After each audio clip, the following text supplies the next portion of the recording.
ونصلي على رسوله الكريم وعلى آله الطيبين الطاهرين وأصحابه الكاملين الواصلين والتابعين لهم بالإحسان إلى يوم الدين. أما بعد فأعوذ بالله من الشيطان الرجيم. بسم الله الرحمن الرحيم. محمد رسول الله. صدق الله مولانا العظيم وصدق رسوله النبي الكريم الأمين. إن الله وملائكته يصلون على النبي يا أيها الذين آمنوا صلوا عليه وسلموا تسليما. الصلاة والسلام عليك يا سيدي يا رسول الله وعلى آلك وأصحابك يا سيدي يا حبيب الله. الصلاة والسلام عليك يا رحمة للعالمين وعلى آلك وأصحابك يا شفيع المذنبين. الصلاة والسلام عليك يا قائد الغر المهجلين وعلى آلك وأصحابك يا إمام الأنبياء والمرسلين. صاحب الصدر گرامی قدر حضرت قبلہ پیر محمد نظر حسین شاہ صاحب دعوت برکاتہ العالیہ، حضرت علامہ فاضل جلیل مولانا محمد یوسف صاحب نقشبندی دعوت برکاتہ العالیہ، عزت مآب جناب چودھری صاحب، حضرات علماء کرام، بزرگوں اور بھائیوں، محمد رسول اللہ کے بارے میں پچھلی نشست میں بھی گزارشات کو پیش کی تھی. آج بھی اسی کے بارے میں کچھ گزارشات پیش کی جائیں گی. محمد رسول اللہ ایک دعویٰ ہے کہ محمد صلی اللہ علیہ وسلم اللہ کے رسول ہے. اب اس دعوے کی دلیل آپ یہ دیں کہ قرآن میں لکھا ہوا ہے محمد صلی اللہ علیہ وسلم اللہ کے رسول ہے، تو یہ دلیل درست نہیں ہو سکتی. کیوں کہ قرآن کا اللہ کا کلام ہونا، آسمان سے منزل ہونا، یہ تب ثابت ہوگا جب پہلے اس ذات کی رسالت ثابت ہو جائے جن کے ذریعے یہ قرآن ہم تک پہنچا ہے. تو اگر یہ کہا جائے کہ چونکہ قرآن میں لکھا ہے کہ آپ اللہ کے رسول ہیں، تو پھر قرآن کا کتاب خدا ہونا، آسمانی کتاب ہونا، وہ اس بات پر موقوف ہے کہ محمد صلی اللہ علیہ وسلم اللہ کے رسول، اور آپ کا رسول ہونا موقوف ہو گیا اس پر کہ یہ قرآن اللہ کی کتاب ہے، آسمان سے نازل ہونے والی ہے. تو یہ ایک دور والی صورت ہو گئی کہ آپ کی رسالت کا ثبوت قرآن پہ موقوف ہو گیا، اور قرآن ہونا، کتاب اللہ ہونا، وہ آپ کی رسالت پر موقوف ہو گیا.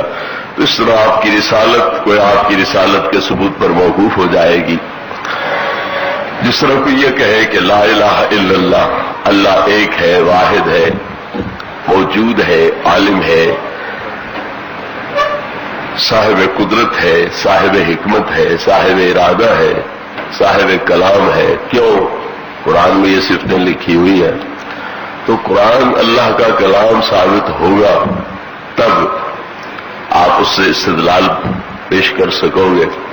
تو جب تک اللہ کی ذات کا ثبوت پہلے نہ ہو، اس کا صفات کمال کے ساتھ موصوف ہونا ثابت نہ ہو، تو قرآن کا کلام خدا ہونا کیسے ثابت ہوگا؟ تو پھر قرآن کا کلام خدا ہونا ثابت تب ہوگا جب اللہ کا وجود مانا جائے، اس کو صفات کمال کے ساتھ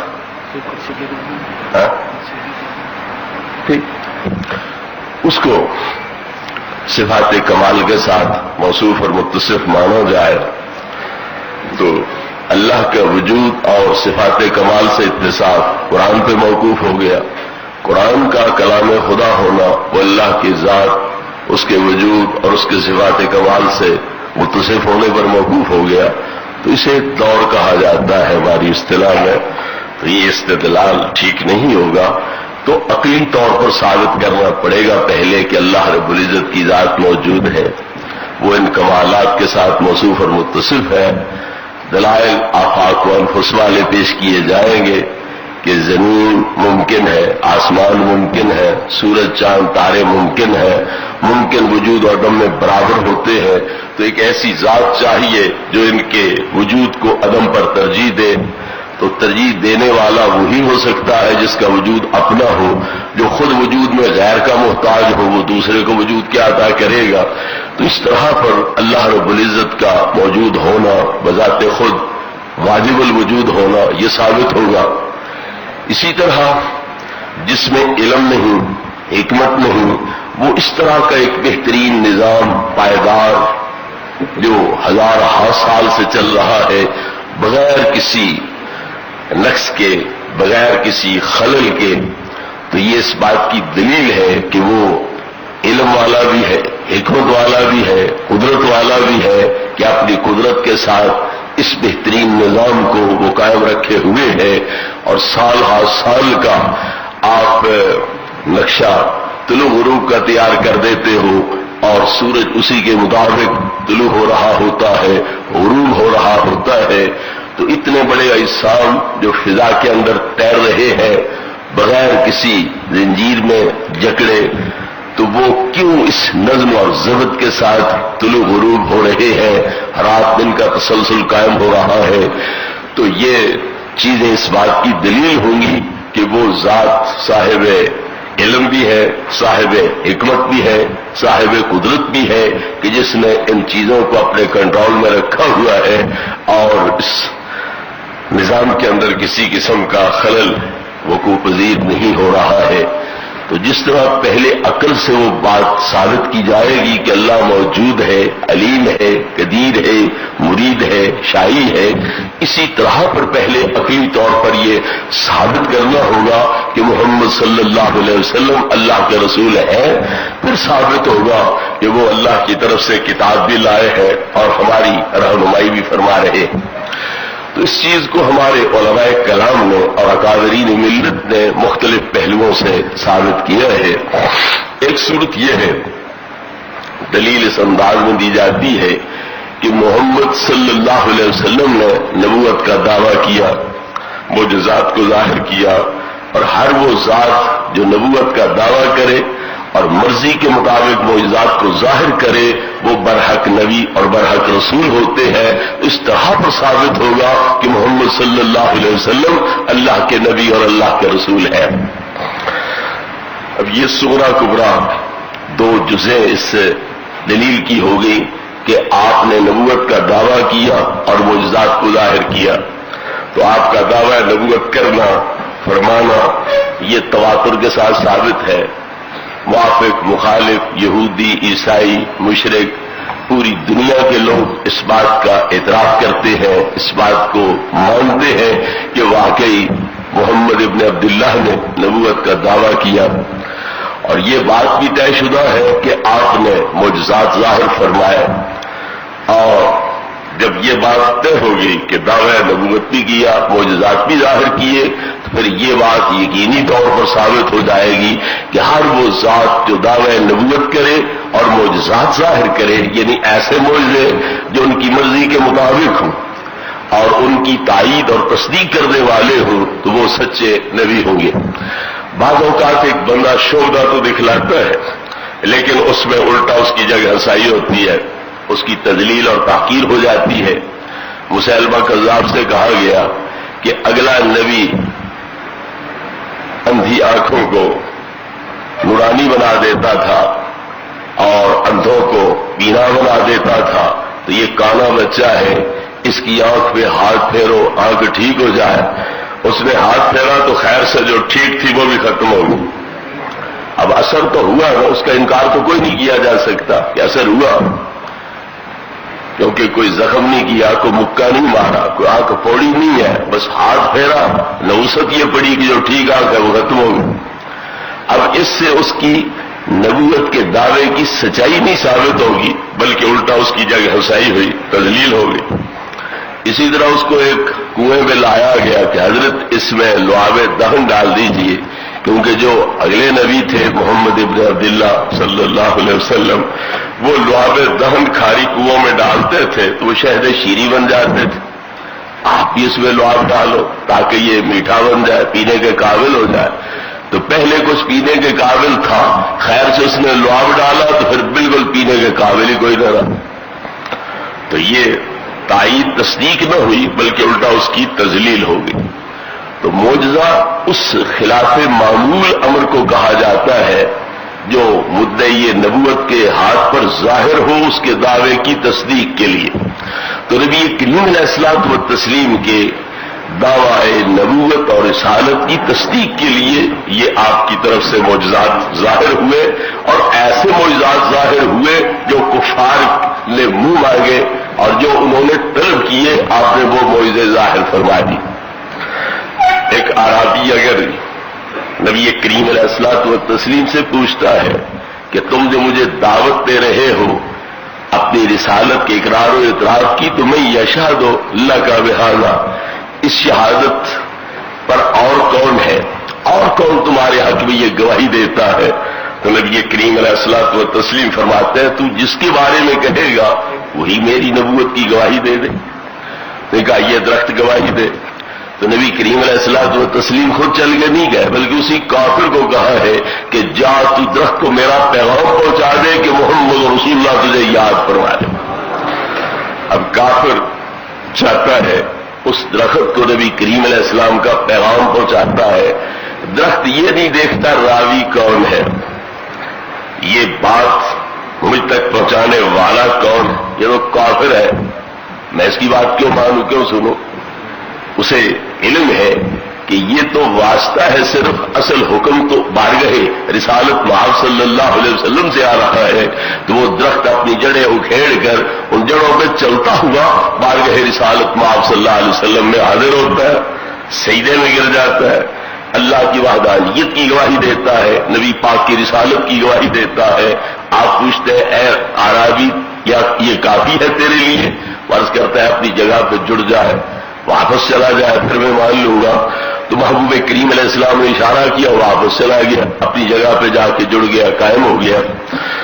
تو محبوب کریم علیہ الصلوۃ والتسلیم نے پیغام بھجوا کر ایک کافر کے ہاتھ اس درخت کو بلوا لیا اور اپنی رسالت کی گواہی اس سے دلوا لی اور اعرابی کے مطالبے کو پورا فرما دیا۔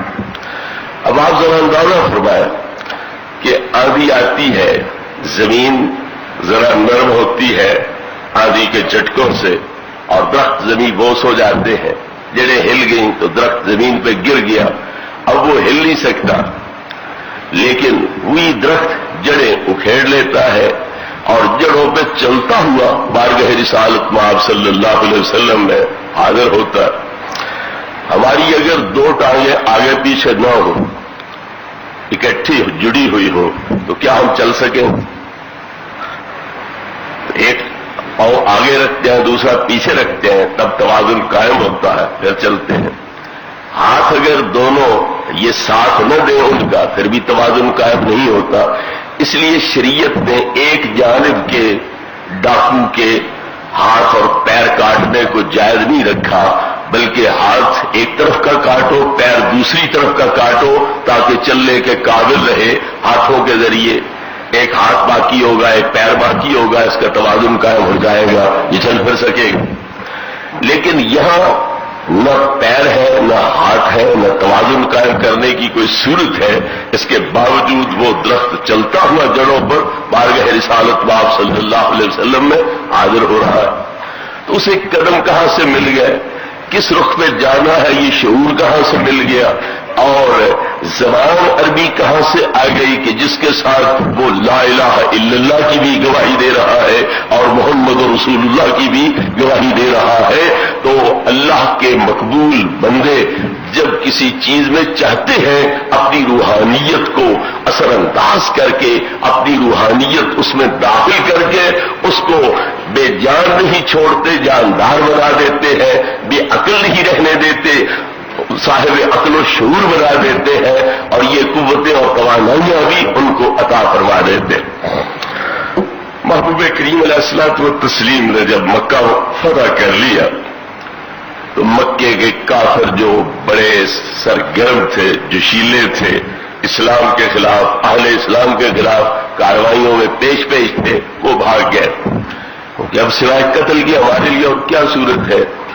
ہم نے ان کو دکھ دیے، تکلیفیں پہنچائیں، اور خاص طور پر احد میں اہل اسلام پر جو ایک حادثہ پیش آیا اور تکلیفوں کا پہاڑ ٹوٹا، تو وہ اکرمہ ابن ابی جہل کی وجہ سے تھا، حضرت خالد کی وجہ سے تھا. تو اس لیے حضرت خالد تو مسلمان ہو چکے تھے، اکرمہ کو خطرہ لاحق ہوا کہ اب میں مارا جاؤں گا، وہ بھاگ گیا. بیوی اس کی اجازت لے کر نبی کریم علیہ الصلوۃ والتسلیم سے اس کے پیچھے گئی تاکہ میں اسے واپس لے آؤں.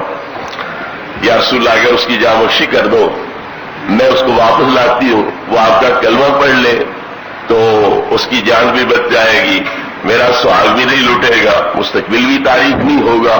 تو سرکار نے اجازت فرما دی. وہ یمن گئی، اس کو لے آئی. وہ مکہ شریف کے قریب پہنچ کر ایک پانی کے تالاب جھیل پر بیٹھ گیا کہ تو مجھے مروانا چاہتی ہے، قتل کرانا چاہتی ہے، میں اتنا بدترین دشمن رہا ہوں ان کا، اب وہ فاتح ہے، مکے کے مالک ہیں، تو مجھے کیسے معاف کریں گے؟ تو نے اگر کہیں اور شادی کرنی ہے تو کر لے، خواہ میری جان کی پیاسی کیوں بن گئی ہے، مجھے کیوں مرواتی ہے؟ وہ بیچاری نبی کریم علیہ الصلوۃ والتسلیم کی بارگاہ اقدس میں حاضر ہوئی کہ یا رسول اللہ، میں اسے وہاں تک لائی ہوں، اب وہ ڈٹ کے بیٹھ گیا ہے وہاں اکڑ کے، اگر کرم کر دو تشریف لے جاؤ اور اس کو اپنی زبانی مطمئن کر دو تو میرا سوال بھی نہیں لٹے گا، وہ بھی دوست کی نہیں بنے گا، اس کا مستقبل بھی سنور جائے گا. نبی کریم علیہ السلام نے اپنی شان رحیمی کریمی کا مظاہرہ کرتے ہوئے خود پیاسوں کے تجسس میں ہے دریا تیرا، اس کرم کا مظاہرہ کرتے ہوئے یہ آب رحمت اور آب حیات جو ہے وہ چل کے اس پیاسے کے پاس جا رہے. پوچھا اکرمہ تو اپنے باپ کے رستے کو چھوڑنے کو تیار نہیں ہے؟ کیوں دوزخ کا ایندھن بنتا ہے؟ اللہ کی وحدانیت کو مان، میری رسالت کو مان. اس نے عرض کیا کوئی معجزہ دکھلاؤ. میرے معجزے میری مرضی پر نہیں ہے کہ جو گنے چنے چند معجزے میرے پاس ہوں میں وہ دکھلاتا پھروں تمہیں. یہاں معجزے ہیں تمہاری مرضی پر، جہاں تمہارا اطمینان ہوتا ہے میں وہ معجزہ دکھلا دوں گا. یہاں معجزوں کی کمی نہیں ہے، اس لیے جو تم چاہو، جہاں تمہارا اطمینان ہو وہ تم طلب کرو، میں وہی معجزہ دکھلا دوں. اس نے کہا اس تالاب پر جھیل کے پرے پہاڑ سے چٹان الگ ہو، وہ پانی کے اوپر اوپر تیرتی ہے، یہاں تمہاری رسالت کی گواہی دے تو میں آپ کو نبی مان لوں گا. اس کے خیال میں یہ بڑا مشکل سوال تھا، بڑا لائق حل عقدہ تھا، اس لیے اس نے یہ مطالبہ پیش کیا. محبوب کریم علیہ السلام نے یہیں سے توجہ فرمائی، چٹان پہاڑ سے الگ ہوئی، وہ اچھلتی ہوئی کودتی ہوئی پانی تک پہنچی، پھر تیرتی ہوئی بارگاہ رسالت محمد صلی اللہ علیہ وسلم میں پہنچی. اللہ کی وحدانیت کے ساتھ ساتھ نبی پاک کی رسالت کی گواہی دی. تو آپ نے فرمایا ایفی کہانا، کیا اتنا قدر کافی ہے؟ عرض کیا واپس اپنی جگہ پہ جڑ جائے تو میں کلمہ پڑھ لوں گا. تو آپ نے اشارہ فرمایا، وہ واپس اپنی جگہ پہ چٹان جا کے جڑ گئی اور اکرمہ نے لا الہ الا اللہ محمد رسول اللہ پڑھ لی. اسی طرح کافر معجزے مانگتے رہے، آپ دکھلاتے رہے. جب زمینی معجزے مانگ چکے اور آپ نے سارے دکھلا دیے، کہیں ان کو انکار کی گنجائش نہ ملی، آپ کی نبوت پر ہٹ کرنے کی، تان تشریح کرنے کی کوئی گنجائش نہ ملی، تو اب صلاح مشورہ کر کے آسمانی معجزے کا مطالبہ کر دیا کہ تم اگر چاند چیر کے دکھلا دو تو ہم آپ کا کلمہ پڑھ لیں گے. تو سمجھا کہ زمین پر تو کوئی جادو وغیرہ کے زور سے یہ اثر کر لیتے ہیں، اپنا جو ارادہ ہے اس کو پورا کر لیتے ہیں، لیکن آسمانوں پر جادو اثر انداز نہیں ہوتے. تو اس سے تسلی ہو جائے گی کہ جادوگر ہیں یا واقعی سچے نبی ہیں. حبیب ابن مالک یمنی اور مکے والے لوگ مل کر صلاح مشورہ کر کے یہ مطالبہ نبی کریم علیہ السلام کے سامنے رکھتے. تو محبوب کریم علیہ السلام نے کوئی معذرت نہیں کی، کوئی مجبوری ظاہر نہیں کی، کوئی بے بسی ظاہر نہیں کی کہ یہ تو نہیں ہو سکتا. آسمان کہاں، چاند کس بلندی پر، میں کہاں، میں اسے کیسے توڑوں؟ نہیں، کوہ ابو قبیس پہ کھڑے ہو کر انگلی کا اشارہ کر کے چاند کو دو لخت کر کے فرمایا اشہدوا، گواہ ہو جاؤ میں نے تمہارا مطالبہ پورا کر دیا. چاند دو لخت ہوا، ایک حصہ وہیں قائم رہا، ایک حصہ اتنا دور چلا گیا کہ پہاڑوں کی اوٹ میں چھپ گیا۔ تو محبوب کریم علیہ الصلوۃ والتسلیم نے معجزات ظاہر کیے، جس طرح کے معجزات کافروں نے مانگے وہ معجزے ظاہر کیے۔ تو پہلا حصہ دلیل کا یہ ہوا کہ محمد صلی اللہ علیہ وسلم نے نبوت کا دعویٰ کیا اور معجزات کو ظاہر فرمایا۔ اسی طرح بعض دفعہ آپ نے نہیں کہا کسی کو، لیکن جانوروں نے خود بخود نبی کریم علیہ الصلوۃ والتسلیم کی رسالت کا لوگوں کے سامنے اعلان کر دیا۔ ایک بھیڑیے نے حملہ کیا ریوڑ پہ، بھیڑ اٹھا لی، چرواہا دوڑا، اس نے بھیڑ چھڑا لی، بھیڑیا ٹیلے پہ جا بیٹھا، اگلے پاؤں سیدھے کھڑے کر لیے، پچھلے دورے کر لیے، دم درمیان میں دے لی اور کہنے لگا آج تو نے یہ مجھ سے چھڑا لی ہے، تو جب مدینے والے سارے بھاگ جائیں گے اور ان کی بھیڑیں بکریاں یہیں رہ جائیں گی، اس وقت ان کی محافظت اور نگرانی کرنے والا کون ہوگا؟ چرواہے نے تھا بھی یہودی خیال کا، جب بھیڑیے کی زبانی انسانی بولی میں یہ بات سنی تو بڑا حیران ہو گیا کہ سبحان اللہ، زیبنیت کلم، بھیڑیا کلام کر رہا ہے۔ تو بھیڑیا کیا کہتا ہے کہ میرا بولنا انسانی بولی کوئی تعجب کی بات ہے؟ تعجب کی بات تو یہ ہے راجل فی النخلاء بین الحرتین یخبرکم بما مضی وما هو قائل بعدکم۔ تعجب کی بات یہ ہے کہ مدینہ کے کھجوروں کے باغات اور سنگستانوں کے درمیان ایک ہستی کھڑی ہے، جو کچھ آج تک ہو چکا ہے وہ بھی بیان کر رہے ہیں اور جو قیامت تک ہونا ہے وہ بھی بیان کر رہے ہیں۔ وہ حیران ہو گیا، اسے پتہ ہے، یہ یہاں کھڑا ہو کر جانتا ہے کہ وہ نبی ہے اور اب سے جو کچھ پہلے ہو چکا وہ بھی بیان کر رہے ہیں اور جو قیامت تک ہونا ہے وہ بھی بیان کر رہے ہیں۔ تو بھیڑیں چھوڑ دی، نبی کریم علیہ السلام کی بارگاہ میں حاضر ہوا اور نبی پاک کا کلمہ پڑھ کے آپ کے حلقہ غلامی میں داخل ہو گیا۔ یہاں اگر کسی پہ بوجھ نہ بنے تو میں یہ گزارش کرتا چلوں کہ درندے بھی نبی کریم علیہ السلام کی علمی شان کا اعتراف کرتے ہیں۔ یخبرکم بما مضی وما هو قائل بعدکم، یہ بھیڑیا کہہ رہا ہے کہ وہ ہستی پاک جو آج تک ہو چکا ہے اس کی بھی خبر دے رہے ہیں اور جو قیامت تک ہونا ہے اس کی بھی خبر دے رہے ہیں۔ اگر جنگلی جانور اور درندے بھی نبی کریم علیہ السلام کے علم کی یہ شان مانے تسلیم کریں تو پھر ہمارے لیے کتنے افسوس کی بات ہے کہ عالم ہو کر، قرآن حدیث کے واقف ہو کر، نبی پاک کے معجزات علمی سیرت کی کتابوں میں دیکھ کر پھر بھی ماننے پہ تیار نہ ہوں اور یہاں تک کہہ دیں کہ انہیں دیوار کے پیچھے کا پتہ نہیں ہے، انہیں ہمارے انجام کا پتہ نہیں ہے، انہیں اپنے انجام کا پتہ نہیں ہے، تو ایسے نبی کا کلمہ پڑھ کے ہم کون سی کامیابی حاصل کر سکتے ہیں جو نبی ہو کر اپنے بارے میں بھی نہیں جانتے کہ میں نجات پاؤں گا کہ نہیں پاؤں گا، میری بخشش ہوگی کہ نہیں ہوگی؟ ایسے نبی کا کلمہ پڑھ کے ہم کون سی نجات اور کامیابی حاصل کرنا چاہتے؟ تو بہرحال محبوب کریم علیہ الصلوۃ والتسلیم نے دعوی نبوت فرمایا اور معجزات ظاہر فرمائے، اور ہر ایسی ذات جو دعوی نبوت کرے اور ایسے معجزات ظاہر کرے جو ان کی مرضی کے مطابق ہو، ان کے دعوے کی تصدیق کرے تو وہ سچا نبی ہوتا ہے۔ تو اس طرح پر ثابت ہوا کہ محبوب کریم علیہ الصلوۃ والتسلیم سچے نبی۔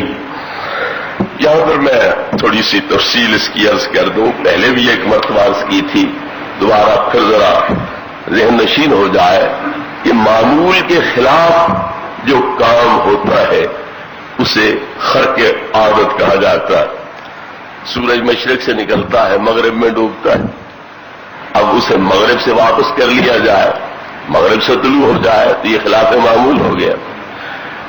جانور سے ہی پیدا ہوتا ہے، مادہ سے پیدا ہوتا ہے، اسے پہاڑی سے پیدا کر لیا جائے، یہ خلاف معمول ہو گیا۔ آنکھ کسی کی ختم ہے، آنکھ کی جا ہی نہیں ہے، ہاتھ پھیر دیا جائے، جگہ بھی بن جائے، ڈھیلا بھی بن جائے، نور بھی آ جائے اور اندھا روشن آنکھوں والا بن جائے اور عامہ بصیر بن جائے، یہ خلاف معمول ہے۔ تو جو امر خلاف عادت، خلاف معمول ظاہر ہو، وہ کس کے ہاتھ پہ ظاہر ہو رہا ہے یہ دیکھا جائے گا کہ اس کا دعویٰ کیا ہے، نبی ہونے کا دعویٰ ہے یا نبی ہونے کا دعویٰ نہیں۔ اگر نبی ہونے کا دعویٰ اس کا ہے تو پھر سچا ہے یا جھوٹا ہے؟ سچا ہے تو اعلان نبوت سے پہلے یہ امور خلاف عادت ظاہر ہو رہے ہیں یا بعد میں ظاہر ہو رہے؟ اگر جھوٹا ہوگا تو اس کی مرضی کے خلاف ہمیشہ وہ بات ہوگی، مرضی کے مطابق نہیں ہوگی۔ جس طرح میں نے پہلے مسلمہ کی مثال عرض کی ہے تو اس کو تکذیب اور اہانت کہا جاتا ہے کہ وہ خلاف عادت امر ظاہر تو ہوتا ہے لیکن جس کے ہاتھ میں ظاہر ہو رہا ہے الٹا اس کی ذلت اور خواری اور رسوائی لوگوں کے سامنے واضح ہو رہی، تو اس صورت میں اسے اہانت اور تکذیب کہتے ہیں۔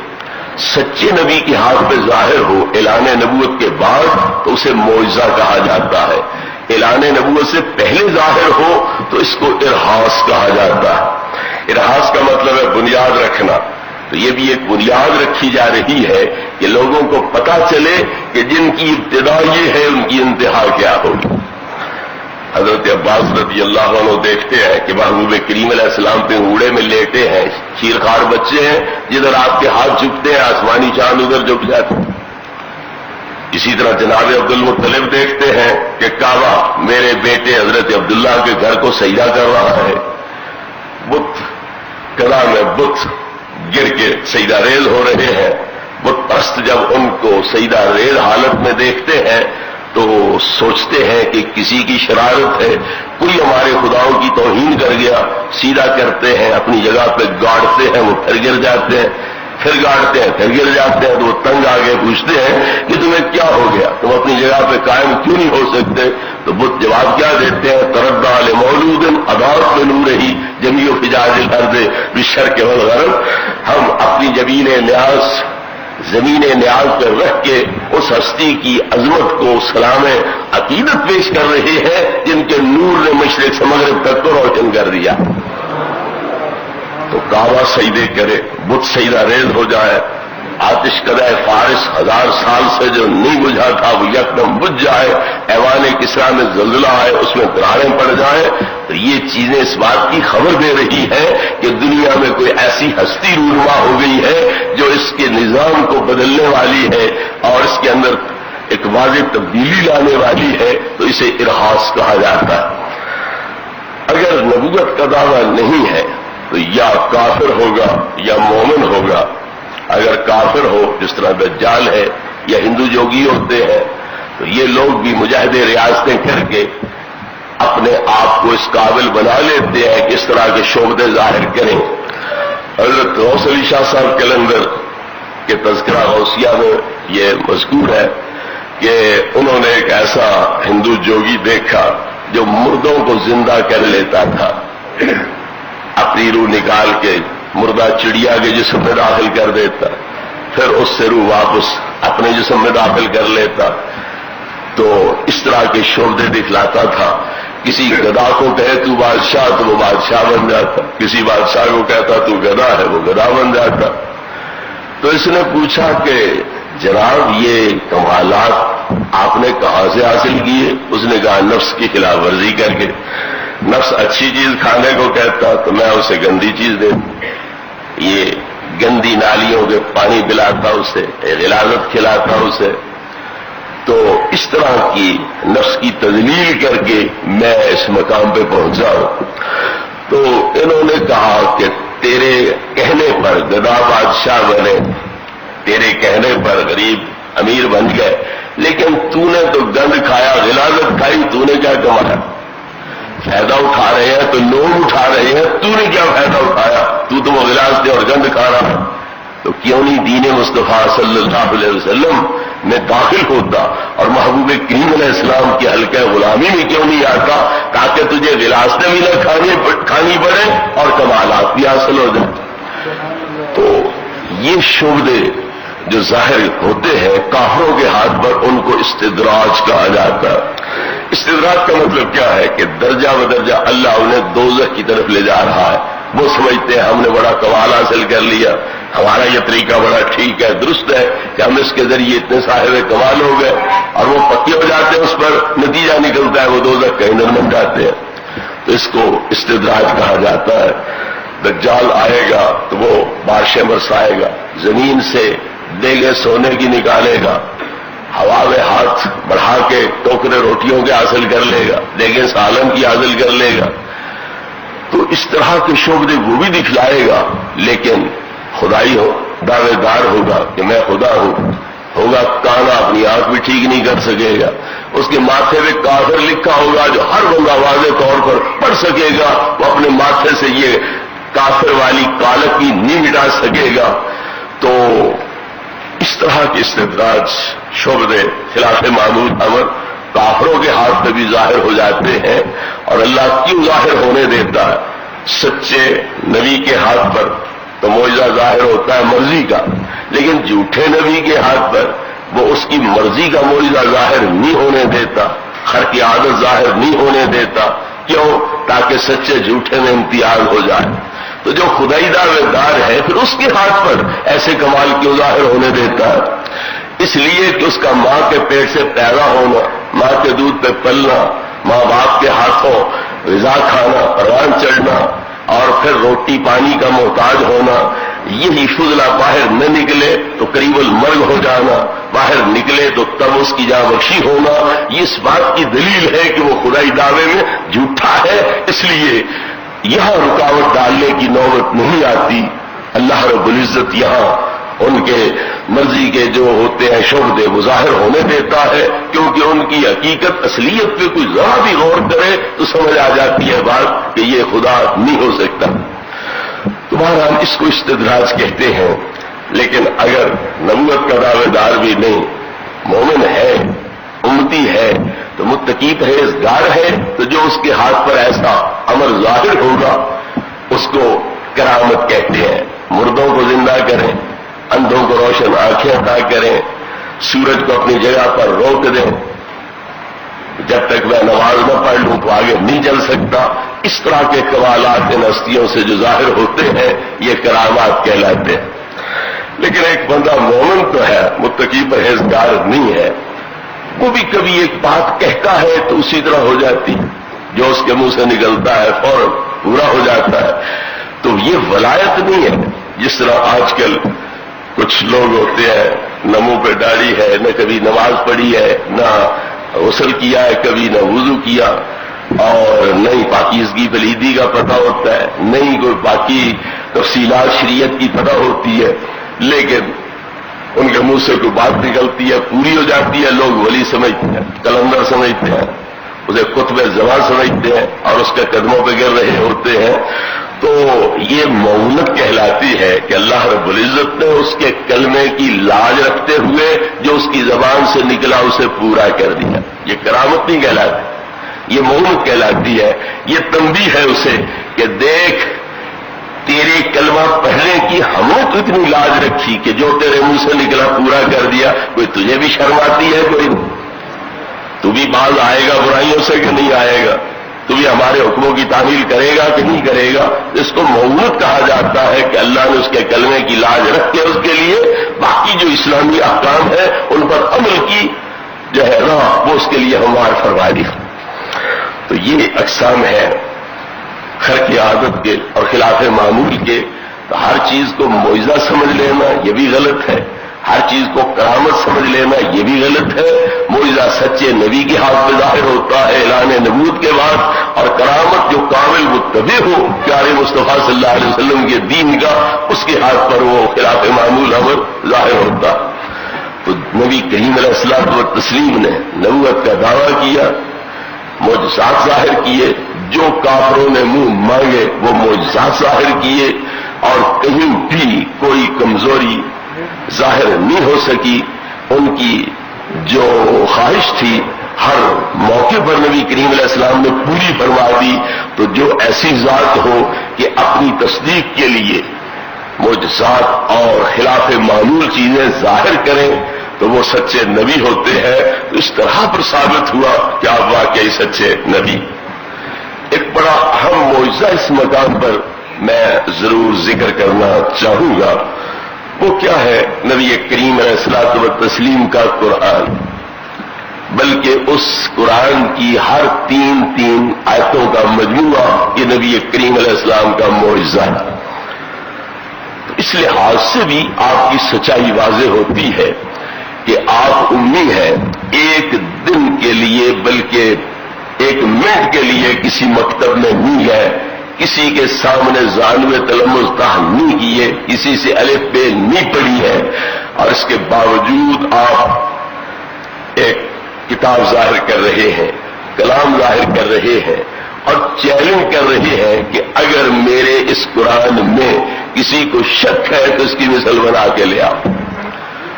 وہ پڑھی لکھی دنیا ہے، پڑھی لکھی دنیا ہے، ان کو تربیتیں ملی، تعلیمات حاصل ہوئی، محفلوں میں گئے، وہاں سے ان کو جو ہے استعدادیں، صلاحیتیں وہ حاصل ہوئی۔ جس طرح آپ حضرات علامہ صاحب کا خطاب سنتے ہو، قادرین کا خطاب سنتے ہو، کتابیں نہیں پڑھتے لیکن تمہیں وہ دلائل، وہ حوالے وہ یاد رہ جاتے ہیں، معلومات میں بڑا اضافہ ہو جاتا ہے۔ تو اسی طرح پر وہ لوگ محافل میں جاتے اور اپنے جو بڑے ہوتے ان کی باتیں سنتے، ان کے اشعار سنتے، ادیبانہ جملے سنتے، ادب میں مہارت حاصل کر لیتے۔ لیکن نبی کریم علیہ الصلوۃ والتسلیم نہ مکتب میں گئے، نہ کسی کے پاس تربیت لی، اصلاح لی، اور اس کے باوجود آپ نے دعویٰ کر دیا کہ میرے قرآن کی مثل لے آؤ۔ جب وہ آپ کا اس معاملے میں مقابلہ نہ کر سکے تو آپ نے لچک پیدا کر کے کیا فرمایا؟ صرف 10 صورتیں میرے قرآن کی جو ہے ان جیسی صورتیں بنا کے لے آؤ۔ وہ یہاں بھی مقابلہ نہ کر سکے تو پھر آپ نے کیا کہا؟ فاتوا بسورۃ من مثلہ، کہ اس قرآن کی صورتوں میں سے جو سب سے چھوٹی صورت ہے اس جیسی ایک صورت بنا کے لے آؤ۔ اب ظاہر ہے کہ ایک ذات ایک طرف ہو، وہ بھی امی جنہوں نے کسی کے سامنے زانوے تلمذ تاہم نہیں کیا، کسی سے تعلیم نہیں پائی، وہ دعویٰ کریں تو لوگوں کو جواب دینا چاہیے، مقابلے میں آنا چاہیے، لیکن پورے قرآن کا مقابلہ نہیں کر سکے، 10 صورتوں کا مقابلہ نہیں کر سکے۔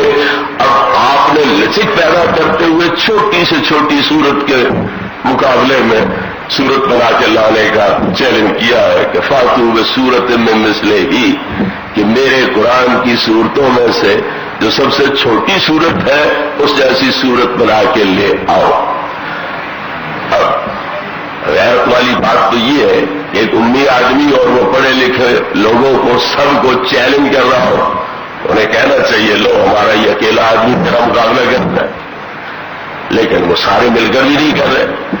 ان کو مزید غیرت دلانے کے لیے نبی کریم علیہ السلام کیا فرماتے ہیں؟ وَادْعُوا شُهَدَاءَكُم مِّن دُونِ اللَّهِ، جو تمہارے خدا ہے انہیں بھی ساتھ ملا لو، پھر بھی مقابلہ کر لو، اور میں دعوے سے کہتا ہوں کہ تم مقابلہ نہیں کر سکتے۔ اب کسی کے خدا کا نام لیا جائے کہ تو کیا میرا خدا بھی میرا مقابلہ نہیں کر سکتا، تو اس سے بڑی اسے چڑھانے کی، غیرت دلانے کی کوئی صورت ہو سکتی؟ کسی کو کہو تو کیا تیرا باپ بھی میرا مقابلہ نہیں کر سکتا، تو وہ نبی کرنا چاہتا ہوں مقابلہ تو خواہ کرے گا کہ تو نے میرے باپ کا نام کیوں لیا ہے، میں آپ کافی ہوں تیرے لیے۔ لیکن نبی کریم علیہ السلام کہتے ہیں اپنے خداؤں کو بھی ساتھ ملا لو، اس کے باوجود بھی وہ ٹس سے پھنس گئے۔ آپ بتاتے ہیں تم اور تمہارے خدا مل کر بھی صورت نہیں بنا سکتے، میں پہلے دعوے سے کہہ رہا ہوں فَإِن تَفْعَلُوا وَلَمْ تَفْعَلُوا، تم ہرگز نہیں بنا سکو، پھر بھی ٹس سے مسئلے ہوئے۔ امام اہل سنت فرماتے ہیں تیرے آگے یوں ہے گوے نچے، فصحا عرب کے بڑے بڑے، کوئی پوچھے منہ میں زبان نہیں بلکہ جسم میں جانے۔ تو صرف یہ نہیں کہ وہ بے زبان معلوم ہوتے تھے بلکہ بے جان مجسمے معلوم ہوتے تھے۔ اس طرح کی صورتحال ہوئی اور فرمایا میں نثار تیرے کلام پر ملی، یوں تو کس کو زبان نہیں، وہ سخن ہے جس میں سخن نہ ہو، وہ بیان ہے جس کا بیان نہیں۔ تو اس طرح قرآن کی چھوٹی صورت سورہ کوثر ہے، 3 آیتوں پر مشتمل ہے، تو گویا قرآن مجید 6666 آیات پر مشتمل ہے، 3 آیتیں مل کر ایک معجزہ بنی تو 2222 معجزے اس لحاظ سے نبی کریم علیہ الصلوۃ والتسلیم کے سامنے آ گئے. پھر ساتھ ہی نبی پاک نے جو غیبی خبریں دی اور وہ حرف بحرف پوری ہو گئی تو یہ بھی آپ کی سچائی کی ایک واضح دلیل سامنے آئی. آپ نے پورا لن تفعلوا، تم ہرگز صورت نہیں بنا سکو گے اور آج تک کافر نہیں بنا سکے. تو یہ مستقبل کے لحاظ سے آپ نے خبر دے دی، دعویٰ کروا دیا اور وہ حرف بحرف سچا ثابت ہوا تو یہ بھی آپ کی نبوت کی حقانیت کی دلیل بن گیا. تو اگر اس طرح کی آیات کو سامنے رکھا جائے تو 20 کیا سینکڑوں معجزے نبی کریم علیہ السلام کے اور سامنے آ جاتے ہیں. مثلا ابو جہل، ابو لہب، عتبہ، شیبہ وغیرہ کے بارے میں نبی کریم علیہ الصلوۃ والتسلیم نے اعلان کر دیا لا یؤمنون ان الذین کفروا سواء علیہم انذرتہم ام لم تنذرہم لا یؤمنون. یہ جو کفر پہ اڑے ہوئے ہیں اور سرگنے ہیں کفر کے، ان کو ڈرانا بیکار رہے گا، ان کے حق میں سود مند نہیں رہے گا اور یہ ایمان نہیں لائیں گے اور واقعی وہ ایمان نہیں لائے.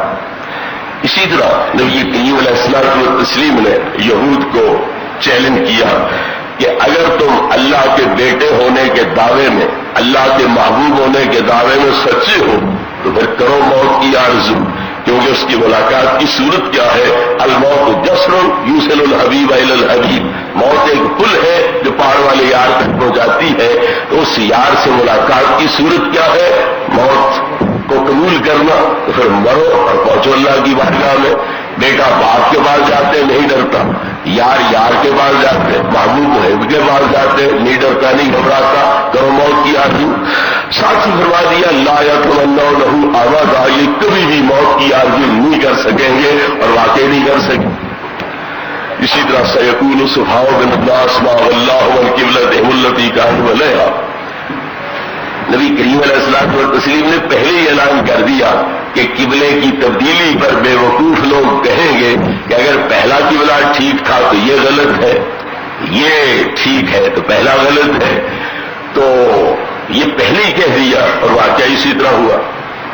اسی طرح محبوب کریم علیہ الصلوۃ والتسلیم نے مکے کے فتح ہونے کا اعلان کر دیا اذا جاء نصر اللہ والفتح ورأیت الناس يدخلون فی دین اللہ افواجا، کہ مکہ فتح ہوگا، اللہ کی مدد شامل حال ہوگی اور لوگ دھڑا دھڑ حلقہ اسلام میں داخل ہوں گے. تو مکہ فتح بھی ہوا اور فوج در فوج لوگ حلقہ اسلام میں داخل بھی ہونے لگ گئے. تو اس طرح کی اگر خبریں دیکھی جائے غیبی تو وہ بھی بہت سی ہے. تو قرآن مجید نبی کریم علیہ الصلوۃ والتسلیم کے بے شمار معجزات کا مجموعہ جو ہے وہ بن کے سامنے آیا. تو محبوب کریم علیہ الصلوۃ والتسلیم کی نبوت کی سچائی اس لحاظ سے بھی ظاہر اور واضح ہوتی. حضرت غزالی علیہ رحمت نے یہاں ایک اور انداز میں استدلال پیش کیا ہے. وہ فرماتے ہیں کہ آپ کے کمالات انبیاء ہے تو یہ کمالات کسی اور میں نہیں پائے جا سکتے، اس لیے آپ کو نبی ماننا ضروری ہے. مثال کے طور پر نبی کریم علیہ الصلوۃ والتسلیم جس دیش میں آنکھ کھولتے ہیں وہاں تہذیب نام کی شے کوئی نہیں، شرم و حیا نام کی شے کوئی نہیں، عفت پاک دامنی کا تصوری وہاں کوئی نہیں. ہر بندہ گناہ کرنے کے اندر فخر محسوس کرتا ہے. اخذت العزت بالاسم. ایسے ماحول میں آنکھ کھولنا، پھر حسن و جمال بھی بے مثال ہونا جس کی کوئی نظیر ہی نہیں مل سکتی. صحابہ کرام علیہ رضوان سے مروی ہے کہ آپ کے چہرے کو دیکھا جاتا تو کیا پتا چلتا؟ اذا رأیتہ شمس طالعۃ، جو بھی آپ کے چہرے پاک کو دیکھتا وہ یوں سمجھتا کہ سورج طلوع ہو رہا ہے. کوئی 14ویں کے چاند کے ساتھ تشبیہ دیتا ہے کہ اس طرح پر آپ کا چہرہ جو ہے وہ چمکتا ہوا نظر آتا تھا.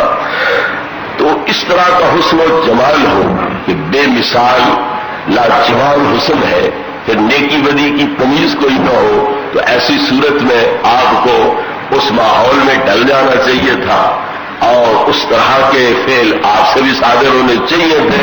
لیکن کوئی مائی کا لال نبی پاک کے اعلان نبوت کے بعد نبی پاک کی اتنی لمبی کتاب سیرت پر کہیں بھی انگلی رکھنے کرنے کی طاقت نہیں رکھ سکا، اور اس میں یہ مجال نہیں ہوئی کہ آپ کی اتنی طویل زندگی کی اس مفصل کتاب کی کسی سطر کسی حرف پر کوئی نکتہ چینی کر سکے اور انگلی رکھ سکے۔ نبی کریم علیہ الصلوۃ والتسلیم نے اسی اپنی زندگی کو نمونے کے طور پر دلیل کے طور پر ان کے سامنے رکھا ہے۔ فقد لبثت فیکم عمرا من قبل افلا تعقلون، میں 40 سال تمہارے اندر گزار چکا ہوں، کیا میری اس کتاب عزیز پر تمہیں اعتراض کی کوئی گنجائش ہے؟ تو بدترین دشمن ہے، لیکن کسی کو بھی یہ جرأت نہیں ہوئی کہ آپ کی سیرت پر، کردار پر، آپ کے حال و اعمال پر کہیں بھی وہ انگلی رکھے اور تنقید کرے۔ تو اس طرح محبوب کریم علیہ الصلوۃ والتسلیم میں عفت اور پاک دامنی انتہا درجے کی پائی گئی۔ پھر سچ ہمیشہ آپ کی زبان سے نکلتا تھا، حتیٰ کہ کافر بھی آپ کو صادق اور امین کا لقب دیتے تھے۔ جس وقت نبی کریم علیہ الصلوۃ والتسلیم نے بادشاہوں کی طرف خط لکھے، اسلام کے حلقہ میں داخل ہونے کی دعوت دی، تو روم کے بادشاہ ہرقل کی طرف خط لکھا۔ جب خط اس کے پاس پہنچا تو اس نے دانائی سے کام لیتے ہوئے خط پڑھنے سے پہلے آپ کے بارے میں معلومات حاصل کرنا چاہے تو آرڈر یہ دیا کہ عرب کے لوگ یہاں تجارت کے لیے آتے ہیں۔ اس وقت وہ بیت المقدس میں موجود تھا، تو کہا کہ عرب کے لوگ تجارت کے لیے یہاں آتے ہیں، تو جو وہاں سے آئے ہوئے لوگ ہیں وہ میرے سامنے پیش کرو، تاکہ جس شخصیت نے نبوت کا دعویٰ کیا ہے میں اس کے بارے میں ان سے معلومات حاصل کروں۔ تو اتفاق یہ ہوا کہ جناب ابو سفیان حضرت میر معاویہ رضی اللہ عنہ کے والد حضرت ابو سفیان پہلے تو دشمن تھے، لیکن بعد میں ان کو حلقہ غلامی میں آنا نصیب ہو گیا، تو حضرت سفیان مل گئے، ساتھ دوسرا قافلہ تجارت وہ مل گیا، ان کو بادشاہ ہرقل کے پاس پیش کیا گیا۔ اس نے ابو سفیان سے پوچھا کہ تم میں سب سے قریبی ان کا رشتہ دار کون؟ انہوں نے کہا کہ سب سے قریبی میں، وہ میرے چچا زاد بھائی، اسے آگے بٹھا دیا، باقی لوگوں کو پیچھے بٹھا دیا اور کہا اگر یہ جھوٹ بولنے لگے، غلط تیاری کرنے لگے تو تم لوگ اس کا جھوٹ پکڑنا اور نشاندہی کرنا کہ یہ بات غلط کر رہا۔ تو جو اس نے سوالات کیے ان میں یہ بھی تھا کہ حل کنتم تتہمونہ بالکذب قبل ان یقول ما قال، ان کے نبوت کا دعویٰ کرنے سے پہلے کبھی تم نے ان کی زبانی جھوٹ سنا؟ تم ان کو جھوٹا سمجھتے تھے؟ تو ابو سفیان کا جواب کیا تھا؟ نہیں، ہم نے کبھی ان کی زبان سے نہ جھوٹ سنا، نہ ہم نے جھوٹا ہونے کا الزام کبھی ان پہ عائد کیا۔ تو ہرقل نے رد عمل کیا ظاہر کیا، فقد عارف انہ لم یکن لیذر الکذب علی الناس ثم یذهب فیکذب علی اللہ، مجھے یقین ہو گیا ہے کہ جو لوگوں کے ساتھ معاملات میں جھوٹ نہیں بول سکتا وہ اللہ رب العزت کی ذات پر بھی جھوٹ نہیں باندھ سکتا اور افتراء نہیں کر سکتا۔ لہذا اگر اللہ نے ان کو نبوت رسالت نہ دی ہوتی تو وہ کبھی رسالت نبوت کا دعویٰ نہ کرتے۔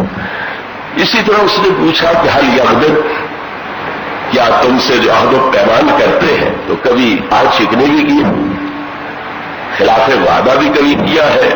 تو ابو سفیان نے کہا پہلے تو کبھی نہیں کیا، لیکن اب ہمیں ان کے ساتھ ایک معاہدہ کرنا پڑا ہے، پتہ نہیں وہ اس میں پورے اترتے ہیں کہ نہیں اترتے۔ وہ کون سا معاہدہ تھا؟ صلح حدیبیہ والا، 10 سال کے لیے جنگ بند کر دیتے ہیں، جو ہمارا کافر مسلمان ہو کر تمہارے پاس جائے وہ تمہیں لوٹانا ہوگا، جو تمہارا مسلمان مرتد ہو کے ہمارے پاس آ جائے وہ ہم نہیں لوٹائیں گے۔ اس طرح کا معاہدہ ہوا، 10 سال کی میعاد طے ہوئی۔ اس کے بارے میں ابو سفیان نے لچک تھوڑی سی دکھلائی کہ پہلے تو کبھی عہد شکنی نہیں کی، لیکن اب ہمارا ان کا ایک معاہدہ ہوا ہے، پتہ نہیں اس میں وہ کیا رد عمل ظاہر کریں گے۔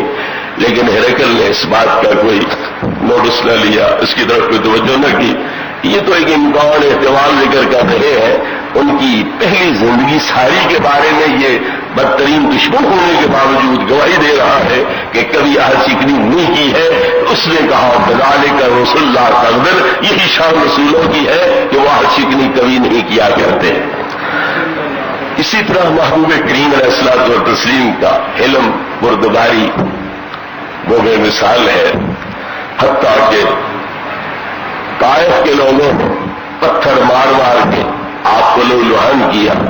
آپ ان کو دعوت حق دے رہے، دعوت اسلام دے رہے، دوزخ سے بچا کر جنت کے اعلیٰ مقام تک پہنچانے کا سامان کر رہے ہیں. اللہ سے بچھڑوں کو اللہ سے ملانے کا اہتمام کر رہے ہیں. وہ جواباً لوڈوں کو پیچھے لگا کے پتھر مروا کے آپ کو لوگ لوہان کرتے ہیں، آپ بیہوش ہو جاتے ہیں. اللہ رب العزت جبریل امین کو بھیجتا ہے کہ جا پہاڑوں کا موکل فرشتہ، پہاڑوں کا جو افسر ہے، حاکم ہے، وہ میرے نبی کی بارگاہ میں پیش کر وہ غلامی کرے، نیاز مندی کا مظاہرہ کرے اور نبی پاک جو حکم دے اس کے مطابق عمل کرے. جبریل امین علیہ السلام نے پہاڑوں کے فرشتے کو ساتھ لیا، نبی کریم علیہ السلام کی بارگاہ میں حاضر ہوئے. یا رسول اللہ، آپ کو جو طائف والوں نے دکھ دیا، تکلیف پہنچائی ہے، اس پر ہمیں بڑا افسوس ہے، اور اللہ رب العزت نے آپ کی اس تکلیف کے مداوے کے طور پر یہ ملک الجبال جو ہے اسے آپ کی خدمت میں بھیجا ہے. اس کو جو آپ حکم کرو گے وہ حکم کی تعویل کرے گا. تو اس نے سلام پیش کیا، حاضروں کے عرض کیا یا رسول اللہ اگر اجازت دو میں یہ دونوں پہاڑ ٹکرا کے ان طائف والے لوگوں کو کچل دوں اور بالکل تباہ کر کے رکھ دوں. تو نبی کریم علیہ السلام نے کیا فرمایا؟ میں زحمت بن کے نہیں آیا، میں رحمت بن کے آیا. اگر یہ بھی مسلمان ہو رہے تو ان کی اولادیں مسلمان ہو جائیں گی. میں نہیں چاہتا کہ ان کو تباہ کر دیا جائے. تو اتنا دکھ دینے کے باوجود آپ ان کی ہمدردی کریں، ان کو دوزخ کی ابدی آگ سے بچانا چاہے، ذلت اور خواری سے نجات دلانا چاہے، اللہ کے وصل کی دولت سے باہر بھر کرنا چاہے، وہ بدلہ اس طرح کر دے تو جلال میں آنا چاہیے تھا، ان کو تباہ و برباد کرا دینا چاہیے تھا، جس طرح پہلے پیغمبران کرام اپنے مخالفین کو تباہ کراتے رہے. لیکن محبوب کریم علیہ السلام کے بردباری، آپ کا علم، آپ کی جو قوت برداشت ہے، اس کا عالم یہ ہے کہ اختیار ملنے کے باوجود اور پہاڑوں کا بادشاہ فرشتہ خادم بنا دیا جانے کے باوجود آپ اسے نہیں کہتے ان کو تباہ کر. اونٹ کی جنگ میں آپ کو 70 وار تلواروں کے ہوئے، بدن مبارک چور چور ہوا، ایک دانت نچلے کا، 2 اوپر والے 2 نیچے والے، یہ روائی کہلاتے ہیں. ان میں سے ایک نچلا دانت ہے وہ بھی ٹوٹا، ہونٹ بھی زخمی ہوا، ماتھا مبارک بھی زخمی ہوا. اس وقت صحابہ کرام علیہ رضوان نے عرض کیا یا رسول اللہ اب تو صبر کا پیمانہ لبریز ہو چکا ہے. انہوں نے تکلیف پہنچانے کی انتہا کر دی ہے. آپ کے چچے شہید ہوئے، 70 حضرات اور شہید ہوئے، آپ کو اتنی تکلیف پہنچی، اب تو آپ ان کے خلاف دعا کر دو. تو نبی کریم علیہ السلام کا پھر بھی اللہ رب العزت کی بارگاہ میں سوال کیا تھا، اللہم اہد قومی فانہم لا یعلمون، خدایا میری قوم کو ہدایت دے دے، وہ میری حقیقت کو نہیں پہچان رہے. تو یہ نبی کریم علیہ السلام کی بردباری ہے.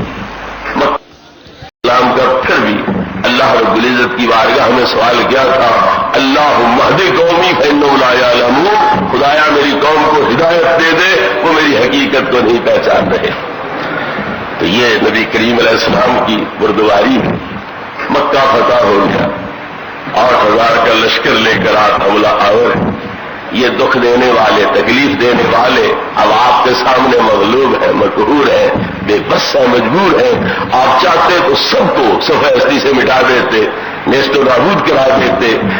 لیکن نبی کریم علیہ السلام نے کیا فرمایا کہ اگر یوسف علیہ السلام اپنے بھائیوں کو معاف کر سکتے ہیں تو میں بھی اس بات کا حقدار ہوں کہ میں تمہیں معاف کر دوں. لا تصریب علیکم اليوم، میری طرف سے تم پر کوئی گرفت نہیں ہے. یہ آپ کی شان علم ہے. شان جود و سخا کیا ہے کہ جو بھی کسی نے مانگا ہے لا آپ کی زبان پر نہیں آیا، آپ نے نہ نہیں فرمائی، وہ سب کچھ دے دیا ہے جو بھی کسی نے مانگا.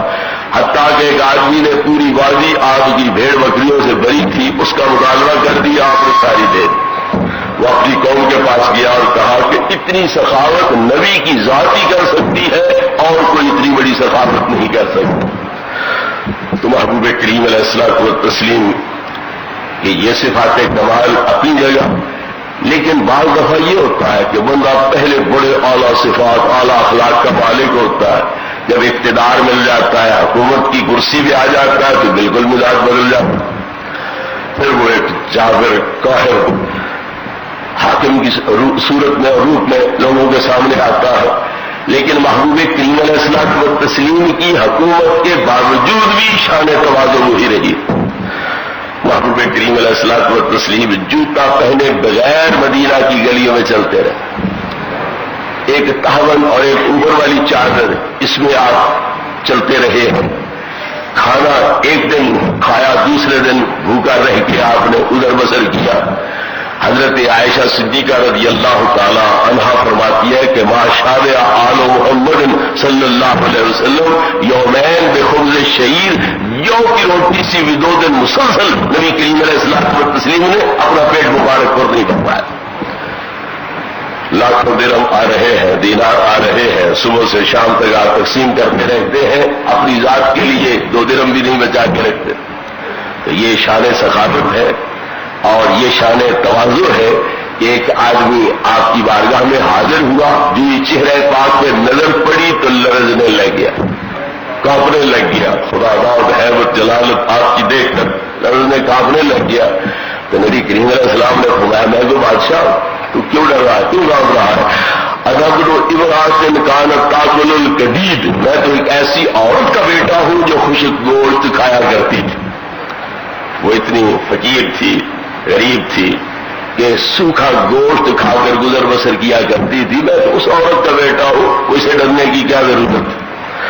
تو محبوب کریم علیہ الصلوۃ والتسلیم کے یہ جو اوصاف کمال ہے، یہ اس بات کی دلیل ہے کہ آپ سچے نبی ہیں، کیونکہ اس طرح کی جامع صفات ذات ہو سکتی ہے تو پیغمبر کی ہی ہو سکتی ہے اور کسی کی نہیں ہو سکتی۔ امام رازی علیہ رحمت نے آپ کی نبوت کو ایک اور انداز میں ثابت کیا ہے۔ وہ فرماتے ہیں کہ آپ کی تعلیم اور تربیت اور تکمیل یہ تعلیم انبیاء ہے، تربیت انبیاء ہے، تکمیل انبیاء ہے، اس سے پتہ چلتا ہے کہ آپ سچے نبی ہیں۔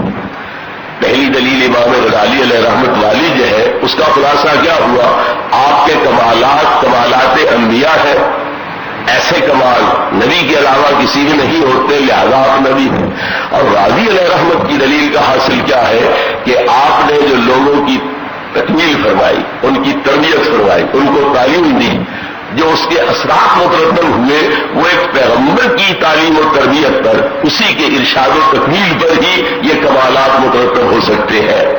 لہذا ثابت ہوا کہ آپ سچے نبی اور سچے رسول ہیں، کیوں جس قوم میں آپ ظاہر ہوئے وہ پہلے کوئی کتاب ہی نہیں جانتے تھے، کوئی مذہب اور دین ہی نہیں جانتے تھے، وہ بالکل انسانی روپ میں جانور تھے، آوارہ قسم کے لوگ تھے، نہ کوئی نیکی بدی کی تمیز تھی، نہ حلال حرام کی تمیز تھی، نہ کفر اور ایمان کی تمیز تھی، ہر لحاظ سے وہ جانوروں کی طرح ہو چکے تھے۔ لیکن محبوب کریم علیہ الصلوۃ والتسلیم کی تعلیم و تربیت سے، آپ کے تزکیہ سے، آپ کی نگاہ کرم سے ان کے اندرون میں وہ انقلاب آیا، ان کے باطن اس طرح نورانی ہو گئے کہ پوری دنیا کے اندر وہ ایک مثال بن کے سامنے آئے، اور مہذب دنیا کے لیے وہ قائد بن کے سامنے آئے، اور مہذب دنیا کے امام بن کے سامنے آئے۔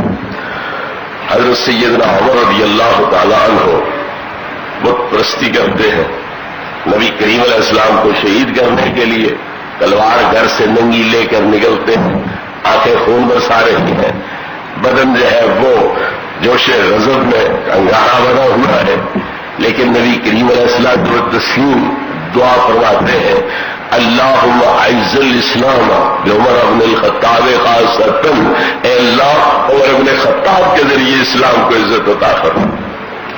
اور وہی عمر ابن خطاب جو اسلام کی شمع نعوذ باللہ گل کرنے آ رہے تھے، بانی اسلام کو شہید کرنے آ رہے تھے، وہی نبی پاک کی زلفوں کے کنڈلوں کے اسیر بنتے ہیں اور آپ کا تو کہ غلامی اپنے گلے میں ڈالتے ہیں، نبی پاک کی اتباع کرتے ہیں، تو پھر مقام کون سا حاصل ہوتا ہے آپ کو کہ جس طرح آپ نے حکومت کی ہے اور جس طرح آپ کے دور میں فتوحات کا سلسلہ چلا ہے، تو کافر عیسائی لوگ بھی یہ ماننے پہ مجبور ہو گئے کہ یہ بندہ 10 سال اگر اور رہتا تو انہیں زمین پر اسلام ہوتا اور کوئی مذہبی باقی نہ رہتا۔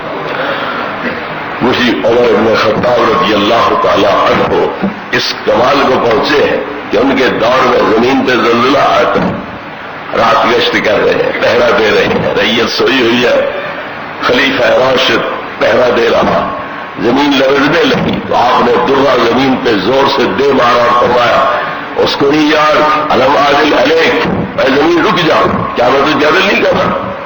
اگر میں عدل نہیں کر رہا تو لرز اور ہر چیز تباہ کر دے، اور اگر میں عدل کر رہا ہوں تو پھر میری موجودگی میں تجھے یہ جرت کیسے ہوئی کہ تو لرزنے لگی؟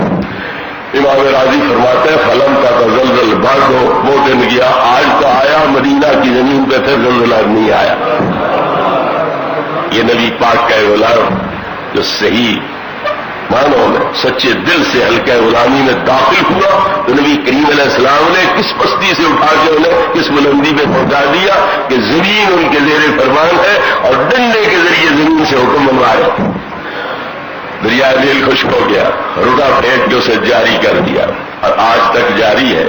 عثمان بند بندھا ہے اور وہ سوڈان کو مصر کو سیراب کر رہا ہے، تو پہلے خشک ہو جاتا تھا لیکن حضرت عمر رضی اللہ عنہ کے رکے کے بعد اس دور سے جاری ہے، اب تک جاری ہے اور قیامت تک جاری رہے گا۔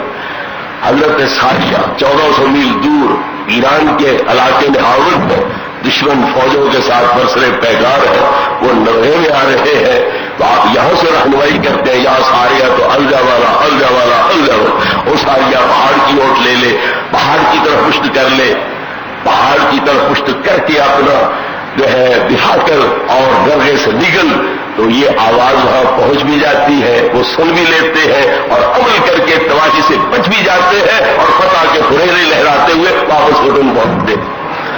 ادھر خطبہ بھی آپ دے رہے ہیں، ادھر 1400 میل دور لشکر کی کمان بھی کر رہے ہیں، یہ طاقت پاور کہاں سے آئی؟ یہ نگاہوں کی وسعت اور فراخی کہاں سے آئی؟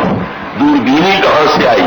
اور یہ ہوا پہ کنٹرول، ہوا پہ حکمرانی کہ آپ کی آواز کو صحیح سالم فوری طور پہ ساریہ کے کان میں پہنچا رہی ہے، یہ طاقت کہاں سے آئی؟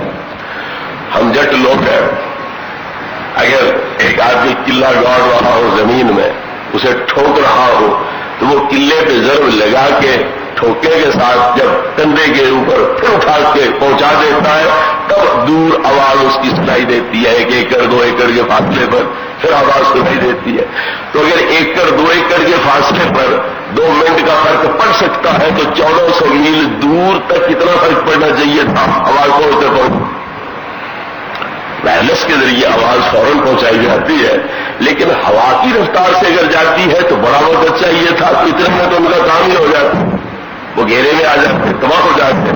لیکن ہوا بھی اللہ نے کنٹرول میں دے دی کہ فوری طور پر اس نے آپ کی آواز پہنچا دی، اور نگاہوں کو اتنا نورانی کر دیا کہ 1400 میل دور خطبہ ادھر دے رہے ہیں اور ادھر اپنے لشکر کی کمان بھی کر رہے ہیں۔ آپ سوئے ہوئے ہیں اپنے گھر پہ، مولا مرتضیٰ شیر خدا رضی اللہ عنہ کو خواب آتا ہے کہ نبی کریم علیہ الصلوۃ والتسلیم مسجد میں نماز پڑھا رہے ہیں، میں آپ کے پیچھے نماز پڑھ رہا ہوں۔ جب آپ نے سلام پھیرا تو مسجد کی قبلے والی دیوار کے ساتھ اوٹ لگا کے آپ بیٹھ گئے، منہ مسجد کے دروازے کی طرف کیا۔ اسی دروازے سے ایک بندہ اندر آیا جس نے ٹوکرا کھجوروں کا سر پہ رکھا ہوا، حضور اکرم صلی اللہ علیہ وسلم کی بارگاہ ناز کو پیش کرتا ہے، میں پاس بیٹھا ہوں، آپ 2 کھجوریں اٹھا کے مجھے دیتے۔ جاگے تو دور حضرت عمر کی خلافت کا، پہنچے تو مصلی پہ امامت حضرت عمر فرما رہے ہیں، ان کی اقتداء میں نماز پڑھی۔ جب آپ فارغ ہوئے تو خواب میں مولا مرتضیٰ رضی اللہ عنہ نے جہاں نبی کریم علیہ السلام کو دیوار کی اوٹ لگا کے بیٹھے دیکھا، وہی حضرت عمر اوٹ لگا کے بیٹھے۔ اسی دروازے سے ایک بندہ سر پہ ٹوکرا کھجوروں کا لیے آپ کے پاس آتا ہے اور آپ کے قدموں میں وہ ٹوکرا رکھ دیتا ہے. حضرت علی مرتضیٰ رضی اللہ عنہ پاس بیٹھے ہیں. آپ نے 2 کھجوریں اٹھا کے حضرت علی کے حوالے کر جو خواب میں محبوب کریم علیہ الصلوۃ والتسلیم کے ہاتھ سے کھجوریں کھائی تھیں وہی لذت وہی مٹھاس وہی حلاوت ان کھجوروں میں موجود تھا. گویا بہنی وہی تھی. جی چاہا کہ اور بھی ملتی بڑی لذیذ ہے بڑی میٹھی ہے. حضرت سیدنا عمر رضی اللہ عنہ نے ان کے کان کے ساتھ منہ لگا کے فرمایا علی خواب میں نبی پاک کے ہاتھوں تیسری ملی تھی کہ میرے ہاتھ سے لینے کا خواہش مند ہو رہا خواب میں ملی ہے نبی پاک کے ہاتھ جب ان کے ہاتھوں نے ملی تو مجھ سے کیسے تو یہ آرزو کر رہا. تو وہ فرماتا ہے کہ میں خواب دیکھ رہا تھا اپنے گھر پہ تمہیں کیسے پتا.